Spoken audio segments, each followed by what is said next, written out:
అమ్మ, మరి కర్కాటక రాశి వారికి ఈరోజు రాశి ఫలాలు ఎలా ఉన్నాయి? కర్కాటక రాశి వాళ్ళకి మానసిక పరిస్థితుల్లో కొంత హృదయాందోళన అధికంగా ఉంటుంది.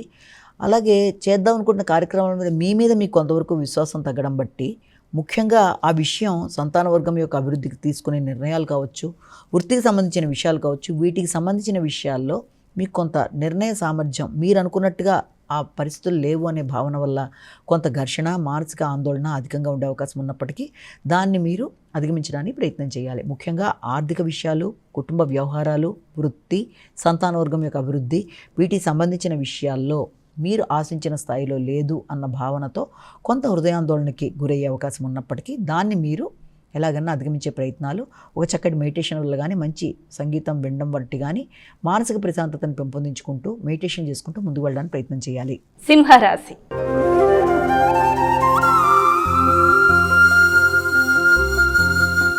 అమ్మ, తదుపరి రాశి అయినటువంటి సింహరాశి వారికి ఈరోజు ఎలా ఉంది? సింహరాశి వాళ్ళకి ముఖ్యంగా ఆ గృహ వాతావరణంలో తల్లి యొక్క ఆరోగ్యం మీద అధిక శాతం దృష్టి కేటాయిస్తారు.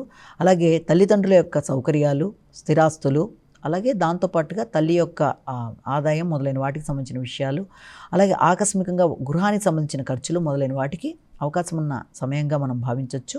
అయినప్పటికీ వాట్లల్లో మీరు అధిక శాతం మీ యొక్క తెలివితేటలను ఉపయోగించి, మీ శక్తి సామర్థ్యాలతో, మీ విల్ పవర్తో ఎలాంటి సమస్యనైనా అధిగమిస్తూ ముందుకు పెడతారు. అంటే స్థిరాస్తులను పెంపొందించుకునే విషయంలో, నూతన స్థిరాస్తులు కొనుక్కునే విషయంలో కావచ్చు, దాని తల్లిదండ్రుల యొక్క సహకారంతో వారితో కలిపి చర్చించి మంచి నిర్ణయాలు తీసుకొని మీరు వ్యక్తిగత అభివృద్ధి కొరకు తీసుకునే కీలక నిర్ణయాల్లో మీరు చక్కటి నిర్ణయాలు తీసుకుంటూ ముందుకు వెళ్ళడానికి అవకాశం ఉన్న సమయంగానే భావించవచ్చు. కానీ గృహ సౌఖ్యం కొంతవరకు తక్కువగా ఉంటుంది. ఆర్థిక విషయాల్లో ఖర్చు అనేది అధికంగా ఉంటుంది. ఆ ఖర్చు కూడా స్థిరాస్తులు పెంపొందించుకోవడానికి చేసే అవకాశం కనబడుతుంది.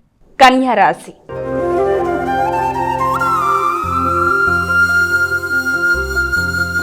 అమ్మ, మరి కన్యా రాశి వారికి ఈరోజు ఎలా ఉంది? కన్యా రాశి వాళ్ళకి మీ స్నేహ సంబంధాలు, మీ యొక్క ఎఫర్ట్స్ను ఉపయోగించి సమస్యని సాల్వ్ చేయడానికి అధికంగా కృషి చేస్తారు. అనుకున్న పని అనుకున్న సమయంలో పూర్తి చేయడానికి అన్ని విధాలా మీరు ప్రయత్నం చేసినప్పటికీ కొన్ని రకాలైన ఆటంకాల వల్ల మీ ఆత్మవిశ్వాసం తగ్గే అవకాశం అనేది ఒకటి కనబడుతుంది.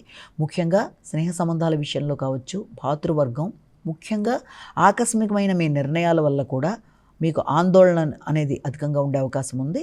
ఫస్ట్ ఎమోషన్స్ని కంట్రోల్ చేసుకోవాలి. మీరు ఆశించిన సమయంలో ఆశించిన పని అయిపోవాలి అనుకోవడానికి మీరు అధిక శాతం ఎఫర్ట్స్ ఉపయోగించిన కొన్ని సందర్భాల్లో మిత్రులు, తోబుట్టువులతో కూడా కొంత ఘర్షణాత్మకమైన వాతావరణం ఎదురయ్యే అవకాశం ఉంది. కాబట్టి ముందుగా మీరు ఆ విషయంలో జాగ్రత్త తీసుకోవాలి. ముఖ్యంగా ప్రయాణాలకు సంబంధించిన విషయాల్లోనూ, అలాగే మీ ఎఫర్ట్స్ని ఉపయోగించినది, అలాగే మీడియేటర్షిప్ విషయాల్లోనూ, ముఖ్యంగా మీ భాతృవర్గంతో కానీ ఆకస్మిక నిర్ణయాలు తీసుకునే విషయంలో కానీ మీ యొక్క ప్రతి విషయంలో కూడా ఎమోషన్స్కి అవకాశం లేకుండా జాగ్రత్తగా మీరు వ్యవహరిస్తూ ముందుకు వెళ్ళాలి. మానసిక ప్రశాంతతను పెంపొందించుకోవాలి. ఆరోగ్యం మీద దృష్టి కేటాయించాలి.